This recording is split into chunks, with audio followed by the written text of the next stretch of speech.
Assalamualaikum warahmatullahi wabarakatuh. Baik, sebelum itu perkenalkan kami dari kelompok 6 yang terdiri dari dua anggota kelompok. Yang pertama nama Asgar dan kemudian yang kedua Ina Febrianti. Baik, di sini adapun judul dari yang kita bahas pada hari ini yaitu mengenai kawasan teknologi pendidikan, yang dimana kita akan membahas masalah kawasan penilaian.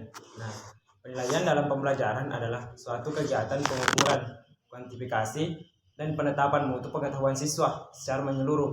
Nah, hakikat penilaian dalam pendidikan adalah proses yang sistematik dan sistemik, mengumpulkan data dan atau informasi, menganalisis dan selanjutnya menarik kesimpulan tentang tingkat pencapaian hasil dan tingkat efektivitas serta efisiensi suatu program pendidikan. Nah, dengan demikian, kawasan penilaian merupakan kawasan yang penting dikontrol akan sebuah keberhasilan dari sebuah proses pembelajaran atau bahkan pendidikan. Nah, di mana di sini kawasan penilaian terdiri dari 3 poin yang saya bahas di sini, yaitu poin pertama mengenai analisis masalah.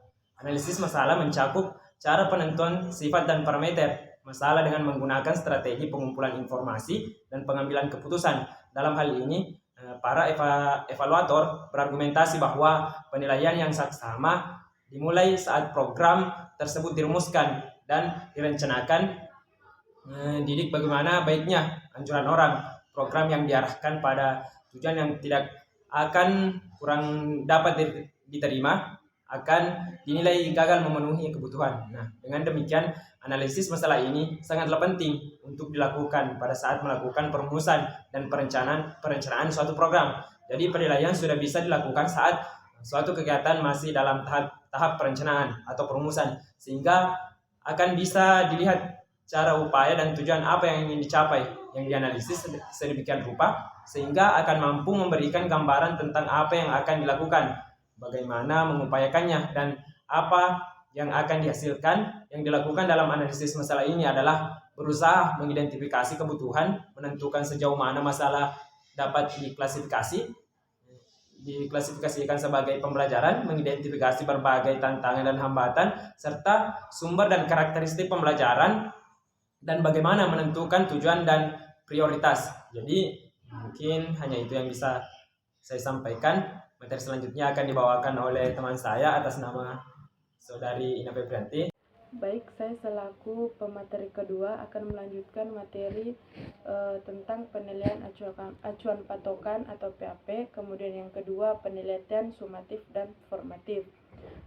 Penilaian acuan patokan atau PAP, pengukuran acuan patokan meliputi teknik-teknik untuk menentukan kemampuan pembelajaran atau anak didik dalam menguasai materi yang telah ditentukan sebelumnya. Pengukuran acuan patokan yang sering berupa tes juga dapat disebut dengan acuan isi, acuan tujuan, dan acuan kawasan. Penilaian acuan patokan ini menjadi patokan dasar tentang seberapa jauh kemampuan siswa dalam memahami suatu pembelajaran dan mencapai standar yang telah ditentukan. Kemudian, penilaian acuan patokan ini akan memberikan standar-standar tertentu dalam bentuk sedemikian rupa, sehingga anak didik akan menjalani untuk bisa mengatur apakah anak didik sudah mencapai persyaratan yang telah ditentukan. Penilaian ini juga bisa disebut sebagai penilaian diagnostik pada praktiknya. Tujuan penilaian diagnostik adalah untuk mengetahui pada saat melakukan pengajaran sebelumnya kekuatan, kelemahan, pengetahuan, dan keterampilan pada setiap anak didik. Menggunakan persetujuan ini, pengajar perbaiki siswa untuk menyesuaikan kurikulum agar bisa sesuai dengan kebutuhan unik setiap anak didik. Karena itulah penilaian diagnostik mencakup pembuatan keputusan tentang bagaimana anak didik menjalani kriteria yang telah ditentukan sebelumnya. Jenis penilaian ini harus dikaitkan dengan pekerjaan selanjutnya yang akan menjaga segala masalah yang didefinisikan. Kemudian yang kedua, penelitian sumatif dan formatif. Penelitian formatif ini berkaitan dengan pengumpulan informasi tentang kecukupan dan penggunaan informasi sebagai dasar pengembangan selanjutnya. Sedangkan penilaian sumatif berkaitan dengan pengumpulan informasi tentang kecukupan untuk pengambilan keputusan dalam hal pemanfaatan.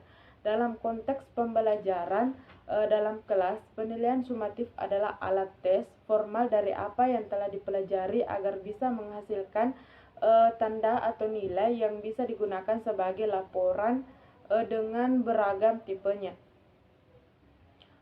Jenis penilaian ini berbeda dengan penilaian formatif yang penekanannya lebih penilaian dalam proses dengan jenis yang berbeda-beda yang digunakan untuk menilai betapa baiknya membantu anak didik belajar lebih.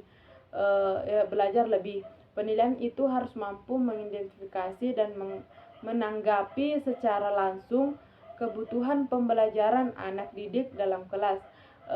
Yang melakukan penilaian formatif, guru membuat penilaian yang intensitasnya sering dan bersifat interaktif dengan pemahaman anak didik. Dengan cara seperti ini, pendidik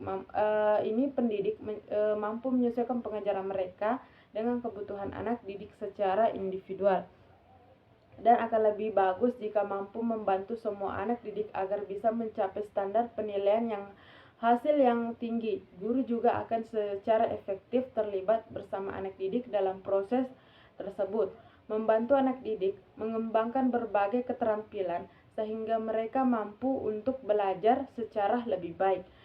Itulah pemaparan materi dari kelompok kami. Sekian,